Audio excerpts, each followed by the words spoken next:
लाडकी बहीण योजनेसंदर्भात एक सर्वात मोठी अपडेट आली। जवळपास 2300 ज्या महिला होत्या त्यांचा हप्ता हा बंद करण्यात आला। का बंद करण्यात आला नीटपणे समजून घ्या। तसेच जुलैचे पण 1500 रुपये सुरू झाले, त्याबद्दल माहिती समजून घ्या।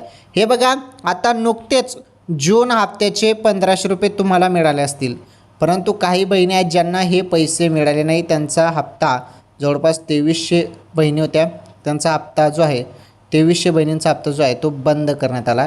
त्यांना जून हप्त्याचे पैसे आलेच नाही। का आले नाही? कारण त्या बहिणी सरकारी कर्मचारी होत्या। आता सरकारी कर्मचारी असतील तर अपात्र आहे, तरी या बहिणींनी फॉर्म भरले होते, पैसे घेत होते। या बहिणींनी फॉर्म भरले होते। आता सरकारी तुम्ही कर्मचारी आहात तरी तुम्ही लाडकी बहीण योजनेचा लाभ घेत असाल तर ते चुकीचं आहे। त्यामुळे अशा बहिणींना आता अपात्र करण्यात आला आहे, त्यांचा हप्ता बंद करण्यात आला आहे।